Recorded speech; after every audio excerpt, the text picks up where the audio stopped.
Hi guys, welcome to my channel Lush Foliage. I hope you guys are fine and are safe. In today's video, we are going to be talking about Rhaphidophora Pertusa. Now it's an extremely easy to grow plant. It can be grown indoor as well as outdoor.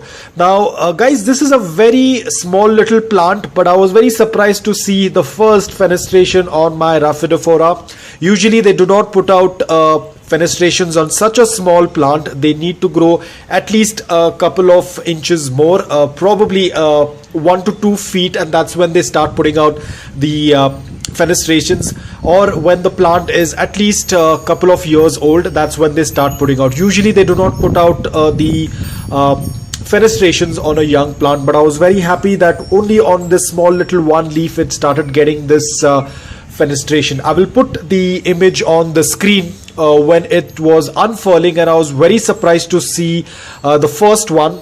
They are going to be coming more in number as and when the plant starts getting matured. I will put the image of the matured plant as well. It doesn't look anything what it looks right now. It looks completely different once it starts to grow and when it gets matured. Now this plant can be grown indoor as well as outdoor, but the only important thing you need to understand is these plants are foliage plants. They do not like direct sunlight. If you might have seen my video on the sun bleaching, if you're going to put this plant out in direct sunlight, that's exactly what's going to happen to this foliage plant. So talking about light, give it a good amount of either medium to indirect bright light. You can grow it indoor, closer to the windowsill, but if there is direct sunlight, then you'll have to use curtains, because if there is direct sunlight on the leaves, then the leaves will get burnt. Even in nature, they tend to grow under the canopy of other large plants or large trees, wherein they do not come in contact with direct sunlight. Usually the bigger leaves of the actual plant starts to cover this trailing plant, due to which this plant does not come in contact with direct sunlight. So if you're going to put this pot out in direct sunlight, the leaves will get burnt. So ensure that you keep it in indirect to medium bright light. You can even grow it indoor, but if you're growing it indoor, ensure that you're not keeping it under the air conditioning vent or a heater, otherwise it will harm the leaves. Now talking about the soil, it's pretty simple. I use the same soil mix as I've always said in my video. I'll put the link in the description below. The soil contains coco peat, garden soil, perlite, a little bit of sand and some charcoal. I don't have any strict proportions like it has to be 25% coco peat or 20% garden soil. I tend to make the mix according to how I feel. If I feel that the mix needs a little bit more of garden soil or a little bit more of coco peat, I add according to that. So the soil is pretty much easy. If you want, you can add a little bit of fertilizers during the growing season, which is during the summers. You can add a little bit of liquid fertilizer. During the winters, do not add any fertilizers, because a lot of these plants, they tend to go dormant during the winters. Watering, when you tend to see that the soil, the upper layer of soil is dry around 3 to 4 inches, you can go ahead and water it, because they do not like to be sitting in dry soil for a very long time. There has to be slight moisture in the soil. So ensure you can just poke your finger into the soil. If you feel that the upper layer of the soil is dry, you can do complete watering until the water starts passing through the drain hole.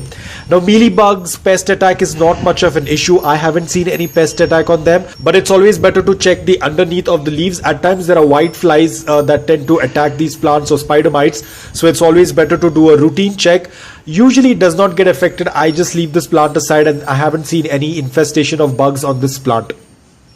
Propagation is very simple. Now this is a baby plant. The mother plant died when I was shifting from one place to another. So it is very easy to propagate this plant. You need to find nodes. Even this plant will have nodes, just like how our pothos or our philodendrons have. So you can just cut off that node, and then you can either put the node in leca, you can put it in soil, or you can put it in water.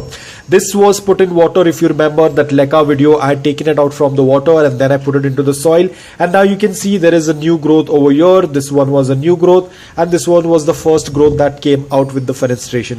So it's an extremely easy to grow plant. You can grow it indoor.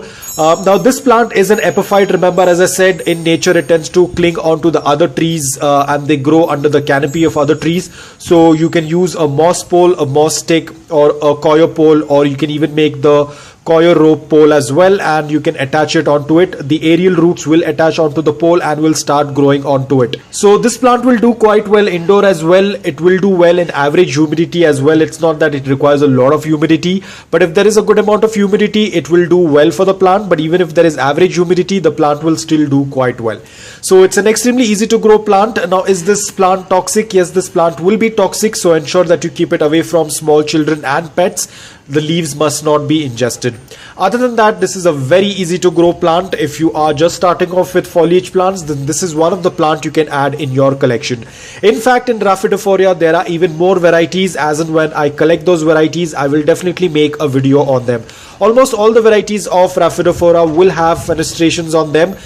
Initially it starts with one, but as and when the plant starts to mature, they will have more leaves, and it will reach to a point wherein there are going to be a lot of cuts on each leaf. I'll put the image on the screen. You will be able to understand better. So guys, I hope that this video on this plant was helpful to you. If it was, please hit the like button. If you're new to my channel, please consider subscribing to it. Until then, take care, stay safe, and keep planting.